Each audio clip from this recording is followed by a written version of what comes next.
김인년 3월 29일 자해병원으로 정기검진 받으러 가던 중 경찰서 앞에서 독립만세 외쳤지요. 기생 김향화가 앞장서 외쳤지요. 만세 만세 만세 만세 외쳤지요. 만세 주동자 김향화 가로되 아무리 곤고할지라도 조선 사람 불효자식한테는 술 따라도 외놈에게는 술 주지 말고 권주가 부르지 말아라. 언니 언니 걱정 말아요. 우리도 춘삼월 독립군이어요.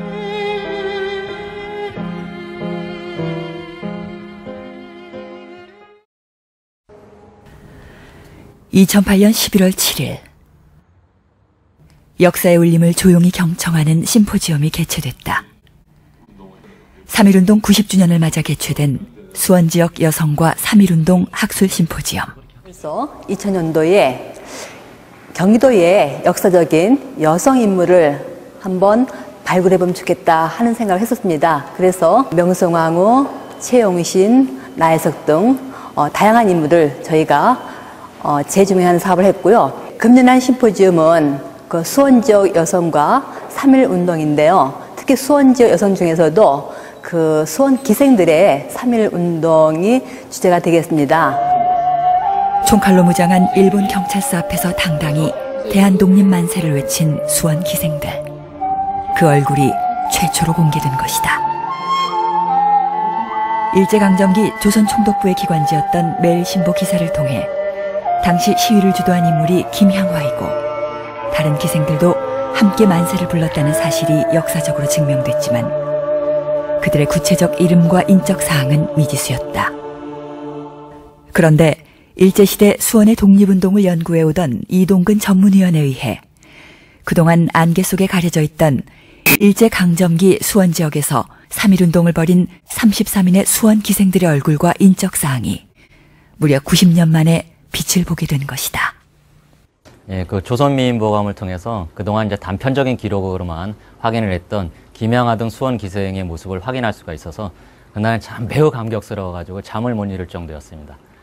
기존까지 기생은 그 천한 이미지와 또는 이제 많은 기회를 가지고 있는 그런 모습으로만 연구되어져 왔었기 때문에 이번에 그 3.1운동의 주체로서 기생들을 평가하고 역사적인 그런 이제 다시 한번 재평가를 하면서 의미를 되새겨 본다는 것이 굉장한 저로서는 보람을 느끼는 작업이 되었습니다. 이토 히로부미가 통감부 기관지로 창간한 경성일보사가 1918년 7월에 발간한 조선 미인보감. 이 책에는 당시 기생조합에 소속되어 있던 680여 명의 기생들의 사진과 나이 등 인적 사항과 기회가 소개돼 있다. 이 속에 시인 고은이 찬미한 기생독립단 김향화를 비롯한 33인의 수원 기생들의 사진이 실려 있었던 것이다. 막연히 이 속에는 군번에 소속되어 있었던 기생들만 수록이 되어 있었구나 이렇게만 생각을 했지 만세운동에 참관해가지고 만세를 불렀다 그런 기생이 여기 있다라는 건 전혀 몰랐죠. 전혀 몰랐다가 나중에 그런 참 훌륭한 기생들이 있다 그런 것을 알고 참 놀랐습니다. 그 누구도 예상치 못했던 기생들의 독립만세운동. 이제갓 15살에서 23살밖에 안 된 앳된 기생들이 총칼로 무장한 일본 경찰들 앞에서 만세 시위를 결행한 이유는 무엇일까? 이것이 수원 기생들이 만세를 부른 역사적인 장소입니다. 이것은 조선 정조 때 지어진 화성행궁으로서 앞에 보이시는 건물이 봉수당인데 봉수당은 정정 건물로서 정조 임금이 신하들을 접견하고 또 1795년 해경궁 홍씨의 회가변이 열렸던 중요한 건물입니다. 일제는 조선 왕실의 권위와 상징을 무너뜨리고자 의도적으로 이곳에 자해의원을 설치했습니다. 그러면서 그 자해의원에서는 기생들의 정기적인 성병 검사가 이루어졌습니다. 궁중의 후예라는 자부심과 전통 예능의 전수자라는 민족적 감정을 지니고 있던 기생들로서는 굉장한 모멸감을 느꼈을 것입니다. 국가의 주요 행사 때 화려한 감으로 궁중 문화의 정수를 선보이며 조선 왕조에 소속돼 있던 궁중 예인으로서의 삶을 살았던 궁중 관기들. 1905년 총칼로 위협해 대한제국의 외교권을 강탈한 조약인 을사늑약을 강제로 체결한 일본은 1907년 대한제국의 군대를 강제로 해산한다. 이에 항거하던 대한제국 군인들은 최신식 무기로 무장한 일본 군들에 의해 무참히 학살되고 그 시신은 본보기로 길거리에 버려진다. 일제에 저항하면 가차없이 학살하겠다는 무언의 통고였다. 무력으로 대한제국의 국가 권력을 완전히 장악한 일제는 수백 년 동안 이어져 내려오던 궁녀 제도도 폐지한다.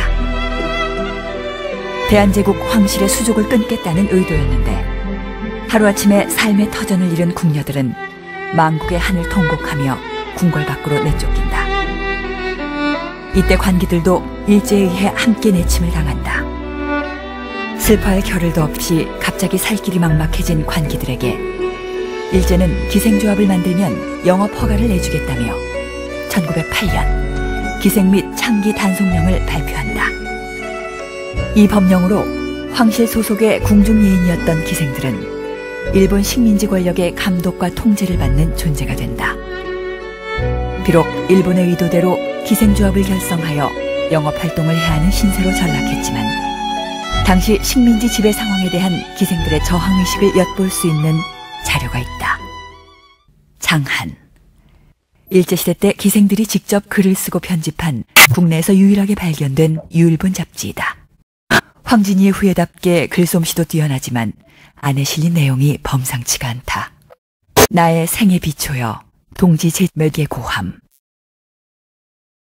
얘기의 립장과 자각 등 당시 인텔리겐차들이나 사용하는 용어를 쓰고 있고 수준 또한 상당하다. 가시님에게의 경우 한용운의 님의 침묵에 버금가는 은유와 울분으로 망국의 한과 언젠가 조국의 광복을 쟁취하겠다는 의지가 담겨있다. 일본 적장을 끌어안고 짙푸른 남강으로 뛰어들었던 논개의 기계가 면면이 흐르고 만세 부른 33인의 수원 기생들의 독립의지를 확인할 수 있는데 33인의 수원 기생들은 당시 시대 상황을 어떻게 인식했기에 자칫 목숨을 잃은 상황인데도 불구하고 총칼로 무장한 일본 경찰들 앞에서 만세운동을 감행한 것일까? 요 건너편이 이제 그 정조관 1794년에 이제 화성 축성을 하면서 이제 상업의 그 부흥을 위해서 형성을 해놨던 이제 성내 시장이 바로 들어섰던 이제 그 일제강점기 때의 지명으로 이제 북수리 지역이 되겠습니다. 성 내에서 이제 유지층들이 이제 많이 살았던, 근데 특히나 이제 일본인들이나 이제 그 조선인 이제 지층들이 많이 이제 그 갑부들이 살았던 그런 지역이 되겠습니다. 그래서 요 지역에 주로 이제 요리집들이 이제 시장을 그 주변으로 해서 형성이 되어 있던 걸로 보입니다. 그래서 남수리에 있던 이제 기생들이 영업을 주로 하러, 영업 활동을 하러 왔을 때는 바로 이 지역에 와서 이제 가물을 행했던 그런 지역이 되겠습니다. 그런데 바로 지금 보시면 요 수원천변의 요 짧은 수원천변의 그 이제 거리를 두고 바로 이제 이쪽 건너편에 이제 민족교육의 산실이라고 보시는 삼일여학교가 이제 바로 이제 위치하면서 마주하고 있습니다. 1902년 수원 지역에 최초로 설립된 근대식 학교인 삼일여학교. 독립만세운동 48인 중에 한 명인 김세환 선생이 재직하며 수원 지역 3.1운동을 주도했던 중심지였는데 개화기 대표적 흰 여성인 나혜석을 배출한 학교이기도 하다. 한창 감수성이 예민한 나이에 같은 또래 여학생들이 맞은편 신식 학교를 다니는 모습을 지켜봐야만 했던 수원 예기조합 어린 기생들은 어떤 느낌과 생각으로 하루하루를 살았을까? 1919년 1월 21일 고종 황제가 갑자기 승하하는 사건이 발생한다. 1905년 강제로 체결된 을사늑약의 부당성과 무효를 국제사회에 알리기 위해 1906년 헤이그에서 열리는 만국 평화회의에 밀사를 파견했던 고종은 일제에 의해 1907년 강제로 퇴위당한 뒤 덕수궁에 감금된 채 생활하고 있었다. 그런데 별다른 건강상의 문제가 없었던 고종이 갑자기 승하하자 의병 활동을 은밀히 독려했던 고종이 1918년 선언된 윌슨의 민족 자결주의에 고무되어 헤이그 밀사 사건 때처럼 국제사회에 한일 병합의 부당성을 알리려는 움직임을 일제가 포착, 독살했을 것이라는 설이 파다하게 퍼지면서 전국은 동요한다. 조선왕조의 마지막 왕이자 제국주의 열강에 대항하기 위해 국호를 대한제국이라 개칭했던 고종황제의 갑작스런 붕어는 조선 백성들에게 크나큰 슬픔이었고 조국의 멸망을 의미했다. 망국의 한과 슬픔을 달래기 위해 전국 각지에서 고종황제가 12년 동안 감금되었던 덕수궁 앞에 구름처럼 몰려들어 망국한다. 이때 수원 기생들도 소복에 나무 비녀를 꽂고 대한문 앞에 엎드려 망국을 했는데 그 기사가 매일 신보에 수원 기생의 성복 참례란 제목으로 실린다. 당시에도 기생들의 성복 참례는 뉴스거리였던 것이다. 일제는 한 달이 넘도록 고종 황제에 대한 애도 행렬이 끊이지 않자 만약의 소요 사태에 대비하여 고종 황제의 인산일인 1919년 3월 3일 인산 행로에 군경을 배치키로 한다. 그러나 그것은 그들의 오산이었다. 고종의 붕어 이후 김인현 독립만세운동을 사전에 계획한 민족 대표와 조선의 백성들은 1919년 3월 1일 대한독립만세를 목청껏 외친다. 총칼의 위협에 눌려 나라를 빼앗긴 백성들의 울분에 찬 한거였고 기필코 독립을 쟁취하겠다는 우렁찬 함성이었다. 수원에서도 그 함성은 울려 퍼진다. 이곳이 바로 수원 지역에서 3.1운동이 처음 시작된 곳입니다. 서울에서 1919년 3월 1일 3.1운동이 발발하자 경기도에서는 개성과 수원에서 3월 1일 같은 날 만세운동이 벌어졌습니다. 이곳 방화수류정 용두각 아래에서 수원 지역민들 수백 명이 지식인 또 청년 학생들과 함께 만세운동을 부르면서 수원 지역의 3.1운동이 시작되었다고 할 수 있습니다. 용머리처럼 생긴 바위 위에 세워진 전각이라 하여 용두각이란 별칭으로 불리는 방화수류정. 예로부터 이곳 경치가 빼어나게 아름다워 많은 이들에게 사랑을 받았는데 서울과 동시에 3.1 만세운동을 결행하기로 논의한 장소가 바로 이곳이라고 한다.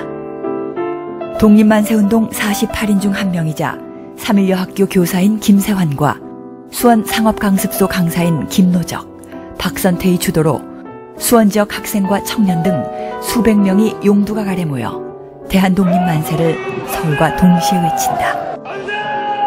이때 수원 기생들도 합류하였는지는 구체적인 기록이 없어서 알 수 없다. 다만 바로 앞이 그들의 활동 무대였기에 용두각 3.1 독립만세운동을 목격했거나 동참했을 가능성을 추측할 뿐이다. 수원이 한눈에 내려다 보이는 서장대.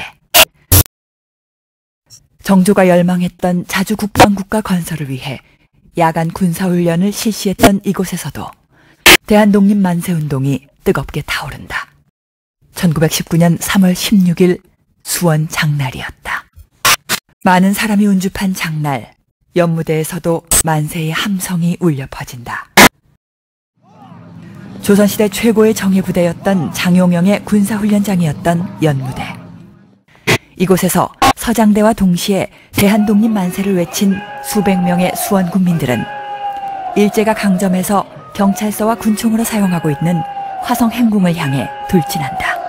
이곳은 이제 화성행궁으로서 그 정조대 이제 북군형 건물이었습니다. 그래서 정조대 이제 장용외영이라는 이제 화성을 수비했던 군대의 이제 병사들이 입직 수기하던 곳이었는데 이곳이 일제 강점기를 거치면서 수원 경찰서가 됐던 바로 그 자리가 되겠습니다.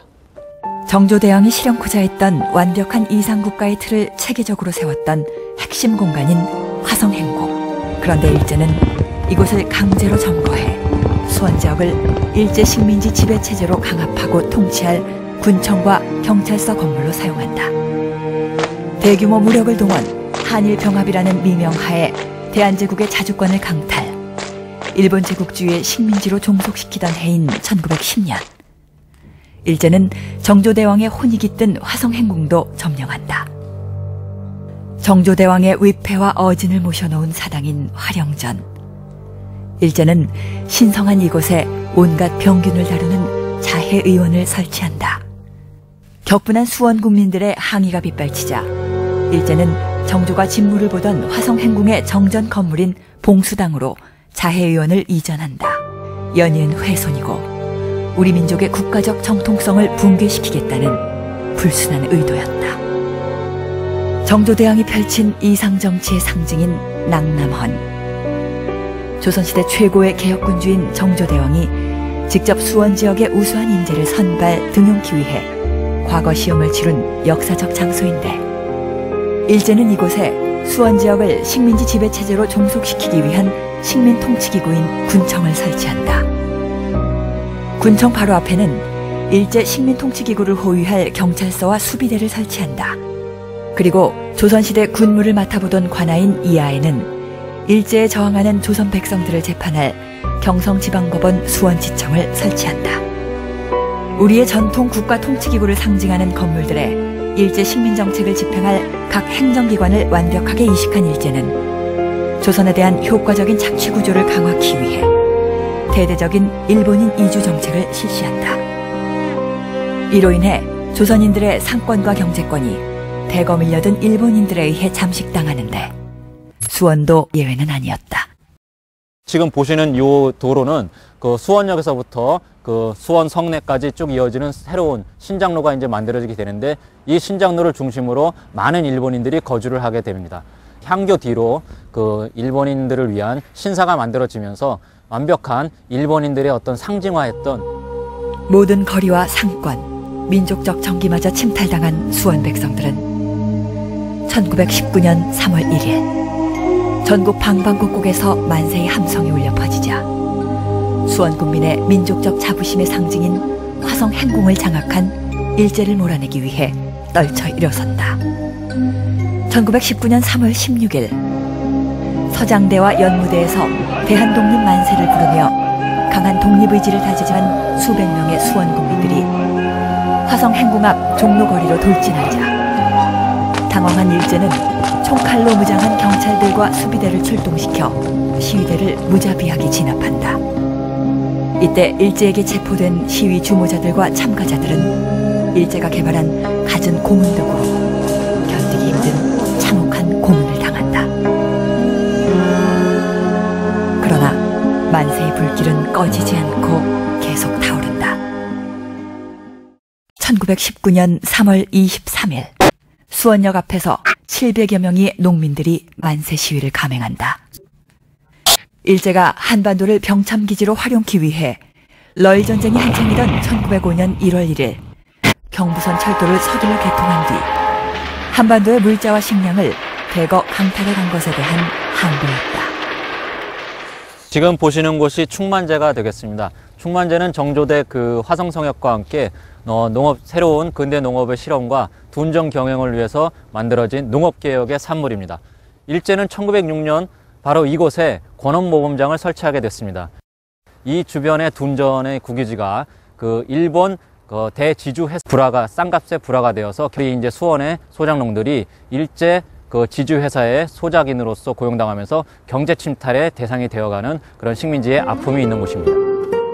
변화하는 시류를 민감하게 파악할 수 있는 위치에 있었던 수원 기생들. 그들은 일제에 끌려가면서도 만세를 부르는 수원 국민들의 함성을 들었을 것이다.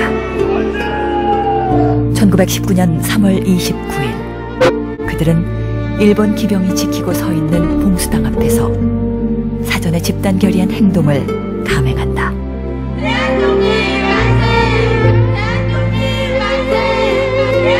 경찰서 바로 앞에서 만세 시위를 감행한 수원 예기조합 기생들은 그 자리에서 체포된다. 이를 목격한 수원 국민들은 그날 밤 대대적인 항의 시위를 벌인다. 이를 일경첩보원이 총독부에 보고한 보고서가 있다. 29일에 이르러 기생 약 30명이 자해의원 앞에서 독립만세를 고창하고 밤에는 상인 노동자 및 레안 등이 시내 각수에서 독립만세를 고창하고 레지인 상점에 투석하고 창문을 파괴하는 등 폭행이 심해져 수원경찰서원과 보병 및 소방조원이 협력하여 경계 중이다.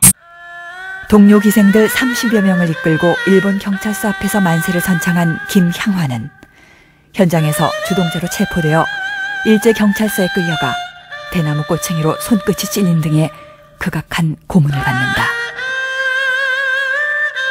그러나 끝내 본인 혼자 계획하고 선동한 일이라며 다른 동료 기생들은 무고하다고 항변한다. 이로 인해 당시 23살이던 김향화는 2개월간 끔찍한 고문을 받으며 독방에 감금당한다.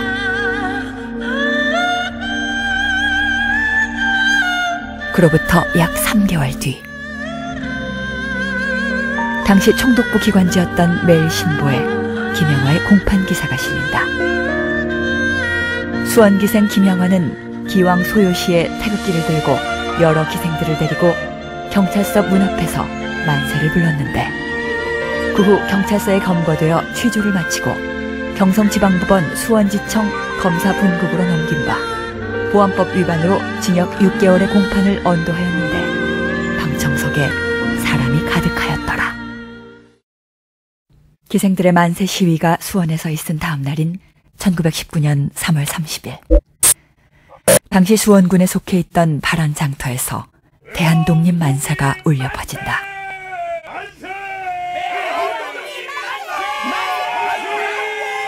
이곳이 바로 1919년 3월 30일 날 만세운동을 불리기 위해서 총 집합했던 바로 이 장소입니다. 하얀 백립을 띄어서 댕겨서 나가니 만세운동에 인근에서 가장 큰 장터인 발안장날을 이용해 사전에 만세운동을 벌이기로 한 가재리의 유학자 이정근, 수촌리의 천도교 지도자 백남열, 제암리의 천도교인 안정옥, 고주리 천도교 지도자 김흥렬 등의 주도하에 대한독립 만세를 목청껏 외친 수천 명의 시위대는 당시 일제경찰서의 하부 조직이었던 주재소로 몰려간다.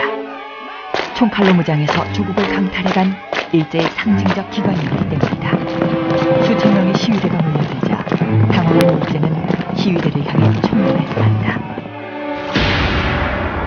바로 이 자리가 우리 할아버지가 돌아가신 자리입니다. 돌아가신 뒤에는 일본 헌병들 또 일본 순사들이 총고부다가시 수십 발을 이렇게 찔러서 나가니 바로 직사한 자리입니다. 발안장터에서 일제 경찰의 발포로 3명이 사망하는 사건이 발생하자 독립만세운동은 더욱 거세진다. 경기도의 경우 사망자와 부상자가 속출함에도 불구하고 21개 부근 모든 지역에서 3월, 4월 2달 동안 무려 225회의 만세 시위가 발생한다. 일제는 만세 시위 운동의 불길을 끄기 위해 시위의 진원지 역할을 하는 제암리 마을 주민들을 소가집 예배당에 모이게 한 뒤 예배당 문과 창문을 모두 막고 불을 지른다. 거기 주변 마당에 집에 한 자리 있는데 그거 갖다 다 사람에다 끼얹고 칠개 한 통 사다 내고 있는 거 다 갖다 끼얹고는 이렇게 싸놓고 아래서 싸놓으니까 그냥 천지가 진동한데요. 뭐 어떻게 할 수가 없어요. 나가봐도 그냥 어디 해가 졌는지 연기가 있는지 모르는. 제암리 학살 사건으로 조부와 증조부를 모두 잃었다는 안용홍 씨. 그 당시에 23분이 여기서 돌아가셨는데 한 집에 4분까지 돌아가신 분이 계셔요. 다시는 이 나라에 어떤 그런 비극이 또 오지 않게끔 정신들 차려야 되겠죠. 꽃샘추위가 한창이던 지난 2월 18일 정오, 일본 대사관 앞에서 매주 수요일마다 벌이는 일본군 위안부 문제 해결을 위한 정기 수요 시위가 열렸다. 벌써 853차, 횟수로 18회째 일제시대 때 일본이 저지른 만행에 대한 사죄를 요구하는 시위를 하고 있는 일본군 강제위안부 피해자 할머니들. 15살에 밤에 그것도 군이 집안에 그냥 들어와서 끌고 갔습니다. 나이는 13살에 일본 사람한테 당해가지고 오늘날까지 죽지는 않고 이제는 자기네들이 죄를 알아야 됩니다.